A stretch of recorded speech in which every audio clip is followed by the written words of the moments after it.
Hey my friends, it's Brendon and welcome to day one of my Wellness Masterclass. I'm super pumped about this particular training because we're going to cover a framework that I really hope helps you reimagine what wellness is and where it applies to your life. Because I know it can sound like a big concept, right? When someone says to you, hey, focus on your health and wellness, you're like, okay, I hope I feel good in the morning, you know? I want to make it more tangible, more specific than it's been made before. And I want to help you pinpoint a few areas that you might focus on that will reveal to you how your wellness really is. Because maybe you woke up today and you felt like vibrant and happy and joyous and driven for this day. And you were ready to go crush it at work or ready to go be a great mom or dad. But you entered this day with great optimism and a readiness to serve at your highest levels. Or maybe you woke up and you were already grumpy at the coffee pot. It was like you woke up and you're like, stressed out. You looked at your social media and you're already freaking out. And it just like your day's already off kilter a little bit. I don't know where I'm meeting you right now in your life. I don't know if you earn enough money in your life that you're happy with. I don't know if you feel like you have deep, real connections and intimacy in your life with those who you love.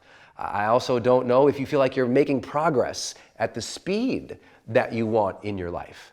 But here's what I can tell you, and what I do know. All of those things, your wealth, your relationships, your progress in life, all come back to this concept of wellness. That your wellness practices in life and the overall way you approach this concept called wellness defines who you are, how you're showing up in the world, and it leads to those outcomes. It leads to the progress in the career. It leads to the deep, intimate, vibrant, joyful connections with your family, your friends, your coworkers, your spouse. It leads to you feeling like, man, I'm crushing it today. I'm in flow. I feel good. And if those outcomes, your career or your progress or your relationships are not really positive, it's coming from maybe a lack of understanding of how to approach your wellness and how to approach yourself. Because remember, wellness is related to well-being, and well-being's root is being, how you are being in the world. And what I've learned in teaching wellness over these years to some of the most extraordinary, high-performing people in the world is that they have a particular way that they look at this concept that really facilitates them being extraordinary. My book was called The High Performance Habits, How Extraordinary People Become That Way. And it was based on the world's largest study of high performers that's ever been done, data points from over 2 million people, 190 different countries. And you could think of the high performers as people who are tendency to be in that top 15% of performers in their field, where that means they're the top 15% highest earning, or they're the top 15% happiest in any given category, whether it's their health or their relationships, or literally they're the top 15% of longest living humans on the planet, right? Like we studied all these folks to see what is their mindset, what's their habits, what's their behaviors, and we measured how do they deal with stress, how creative are they, what are their relationships like, what do they earn financially, like these big concepts. And all those data points pointed towards a simple conclusion, that they approached taking care of themselves and they approached their intention for being very differently and very consistently than other people, right? If your life gets off track, you and I both know sometimes inconsistency is a problem. If your life gets off track, sometimes you and I know your intention, your clarity is a problem. In this course, we're going to be covering those things. But in talking with a lot of people who didn't feel like they were high performers, so if I talk with people who are underperforming or average, or they're like almost in that transition to becoming their best, when we talk about wellness, here's two things I always heard them describe that they wanted. And let's gauge these in your own life. When they think of wellness, they obviously think of like health and wellness because those things go together. But if you dial down and you say, well, what is the common denominator? Like, what do you want? Like, how would it feel if you had wellness? They tend to say, I want these two things. The first thing they say is, I want more energy, Brendon.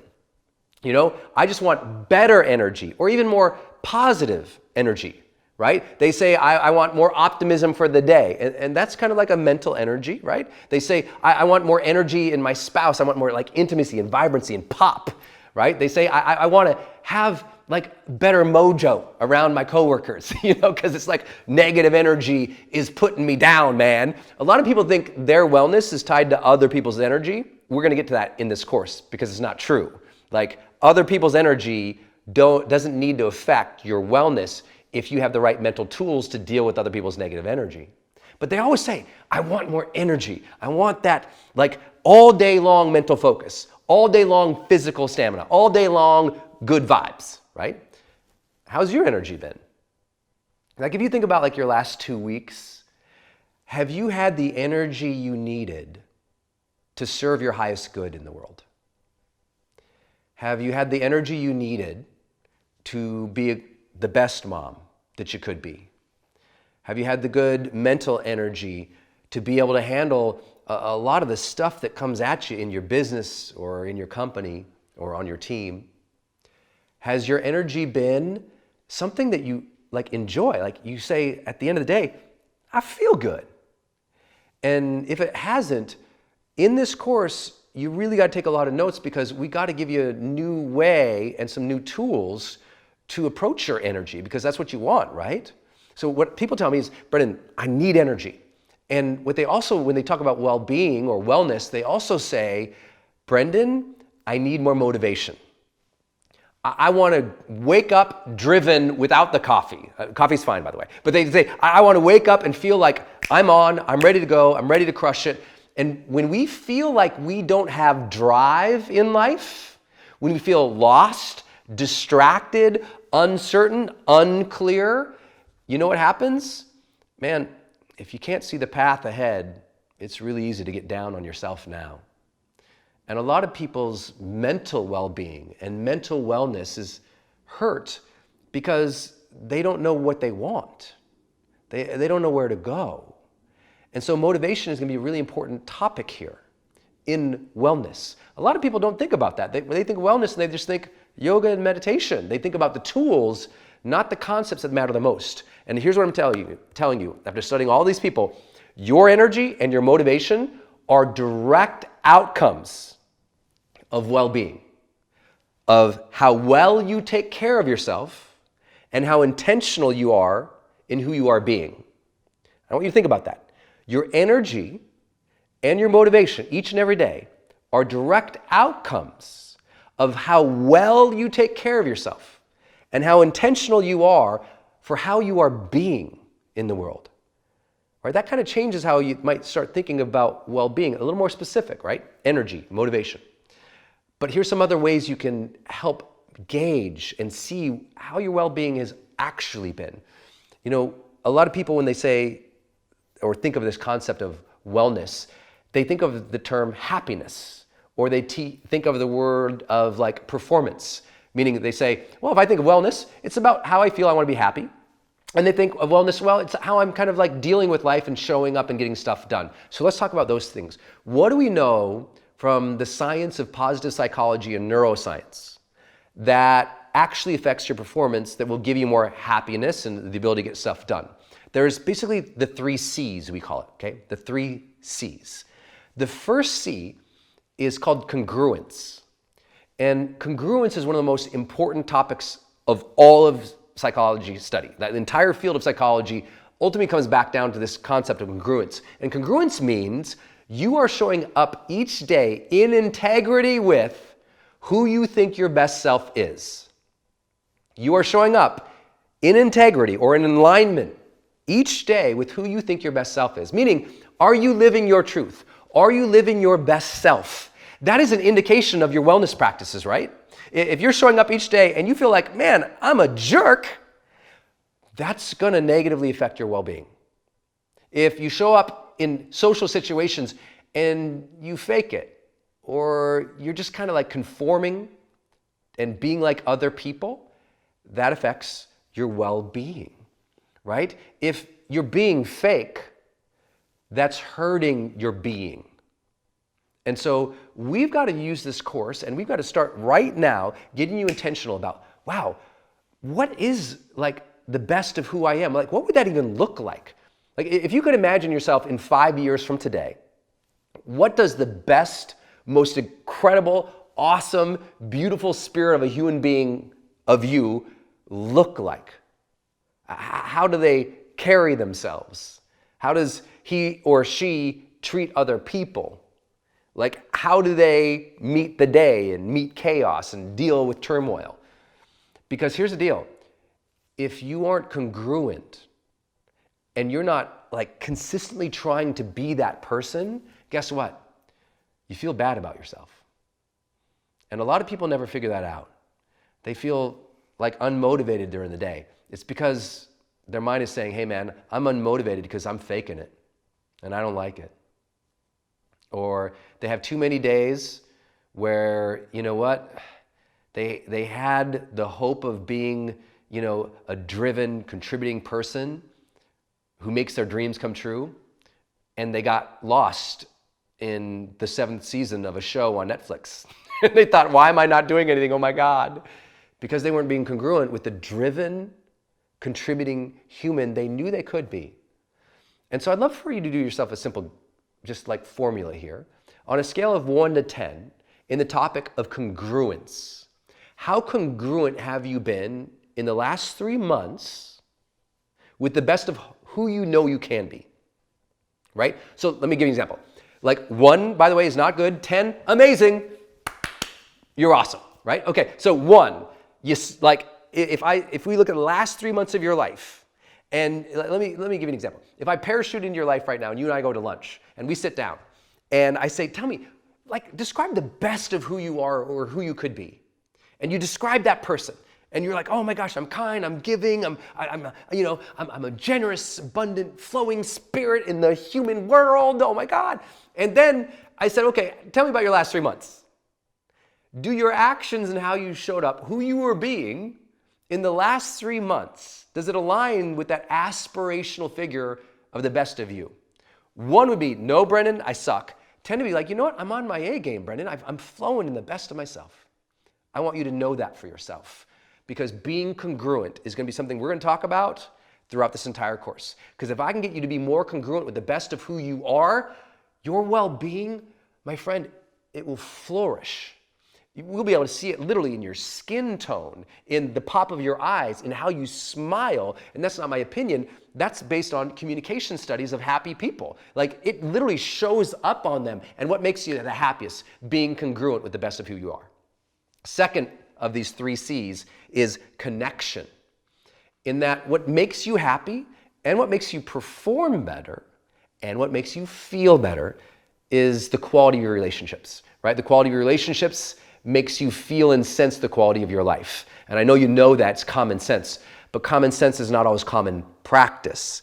And that's why so many people fail to fulfill their real potential or joy in life. Because we all know we should, really care about our connection with others, but how often do you text somebody when you should have called them? How often do you forget to say thank you? How often do you forget to open the door or be kind? How often do you hurry somebody and you're impatient with them when you know they needed you to be stable and solid and in the moment with them? That's the stuff of connection. And when we're not being with other people in the way that we know we should, our well-being and our mental health suffers. It's like an unconscious thing that happens. It goes, you know what? I'm not good with this person or with these people. And it bothers us because we know, again, congruent, we should be good with them. And so what I'd love for you to do is, could you just maybe write down the top 5 most important people in your life right now? And then score yourself on the connection you have with them. And so what you'll see in this course and throughout this course, when I give you these examples, there's a worksheet, a download, a tool that you can download and print out that goes along with this, where you can rate yourself and you can measure yourself. And this is a great way. Write down the 5 most important people in your life and then score yourself on a score of 1 to 10, 1 not good, 10 being amazing. Am I connecting with them well? So let me give you an example. I don't know what you know about me and my personal life, but my number 1 most important connection point is my wife, Denise. She is everything to me. She's my sunshine. She's my girl, she's my lady, she's been there from day one with me. She believed in me before I think I believed in myself. And my background is, I wanted to write books. I always wanted to be a writer, and I always wanted to teach. Even though I didn't know how to do that, I just thought those things were aspirational to me. And so, when I graduated college, I got a nice corporate job, and I was teaching and I was training. I was helping people change, doing change management, but it wasn't singing to my soul. I wanted to write. So I quit my job and I did what most writers do very quickly. I went broke. I didn't know how the industry worked. I didn't know what to do. I didn't know how to earn income. And here's my lady, Denise. She's buying me groceries because I can't afford groceries. I had to move in with her.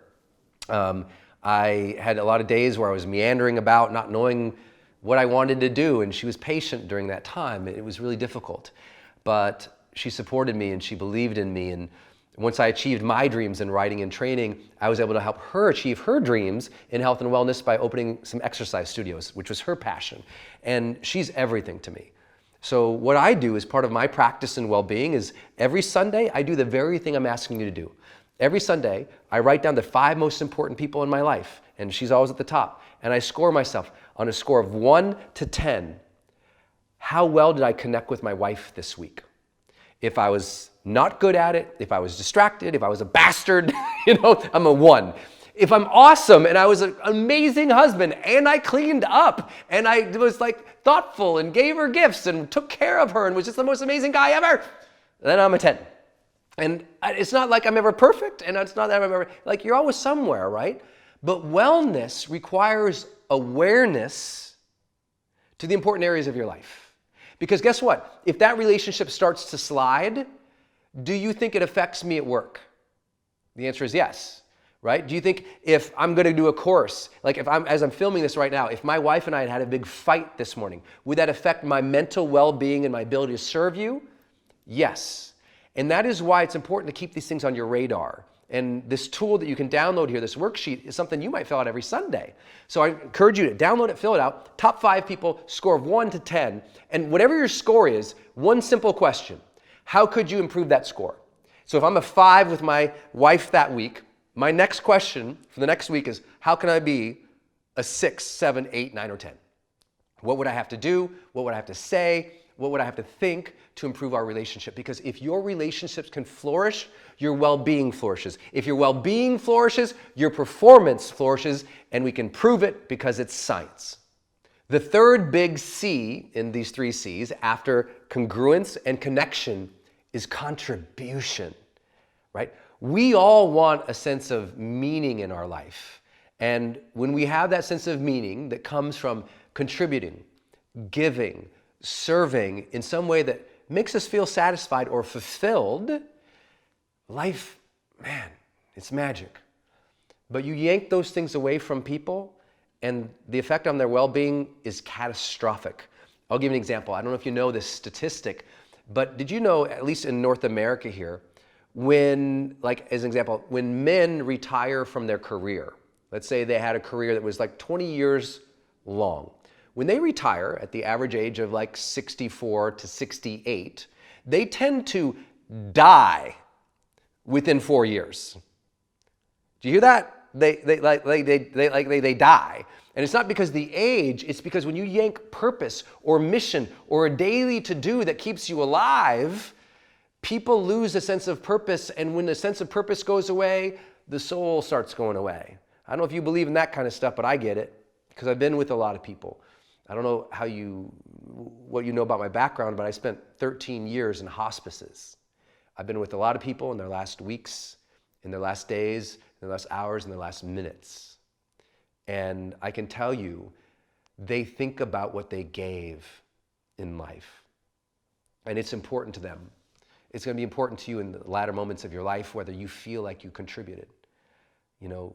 My whole journey in personal development began when I was a 19-year-old kid. And I was depressed and suicidal. And I had a car accident that luckily smacked some, sense into my brain because I realized I didn't want to die. But in that moment, in that car accident, when I had a moment of reflection and think about my life, I had this question of, did I matter? Did I make a difference? Was there a purpose to all of this? And I unconsciously and almost instantaneously, instinctually knew I didn't like that answer. I hadn't contributed beyond my own self because, I was in survival mode because I grew up in a tough background and we were broke and I didn't have a lot of opportunities. So I was always in survival mode. And when you're in survival mode, you're also sometimes in selfish mode. And I hadn't looked outside of myself yet. And when people think about well-being, one of the ultimate failures in wellness is they think about themselves. And usually they only think about their physiology. They think about, how do I feel? And they forget that well-being, real wellness, comes from doing good in the world.